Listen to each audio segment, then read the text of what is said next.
speaking on the passage of this historic bill, I feel an overwhelming sense of relief, as I do many colleagues and others watching the debate. And on this historic moment, I am happy to speak on behalf of my Labour colleagues here in the Seanad, Senators Kevin Humphreys, Aodhán Ó Ríordáin and Jed Nash, and to say that I am proud of the role my party, the Labour Party, has played over the 35 years that the 8th Amendment has been in place in our Constitution. My party campaigned against the inclusion of the 8th Amendment in the first place, and members of the party and activists have been at the forefront of the repeal movement over many years as a pro-choice party. And I want to mention in particular my colleague Deputy Jan O'Sullivan, who is our representative on the Oireachtas Committee on the 8th Amendment, and members of Labour Women in particular, who have led on this within the party.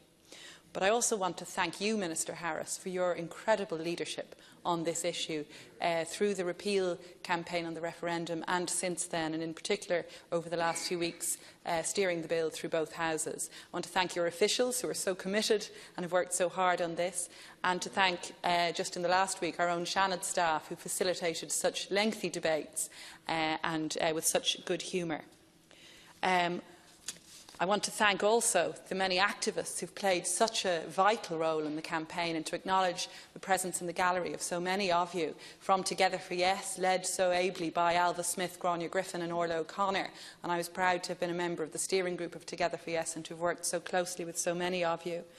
There are so many other groups. We had Women's Health in Ireland, on which myself, Deputies Kate O'Connell and Lisa Chambers worked with Senator Colette Kelleher and others on a cross-party basis to try and achieve a consensual approach working on repeal.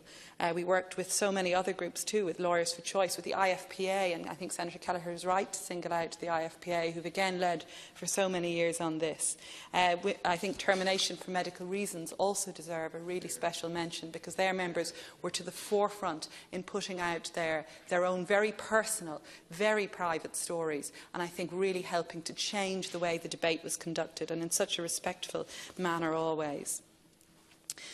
We also, I think, have to think of the process through which this has gone, the Citizens' Assembly, the Oireachtas Committee so ably chaired by Senator Catherine Noone, and of course then the referendum campaign itself, leading to the historic 66.4% vote in favour of repeal.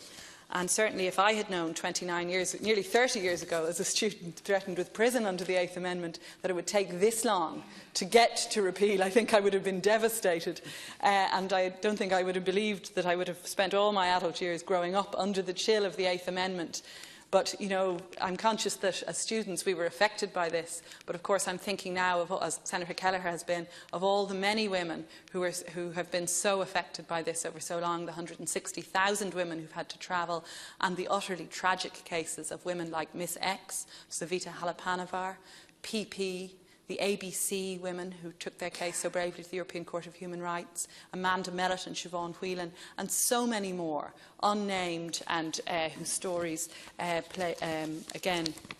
some of which have been told, but all of whom have suffered so much under the 8th Amendment.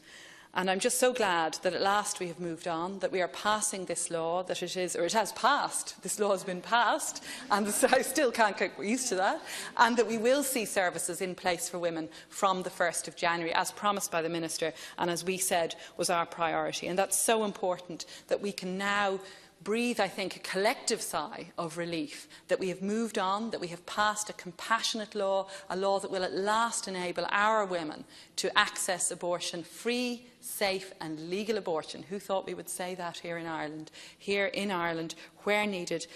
in crisis pregnancy. And I think, lastly, that I'm just so grateful that my daughters and all of our daughters won't have to grow up under the chill of the 8th Amendment, and that at last we are facing up to our responsibility and enabling women to access healthcare we need here in our own country.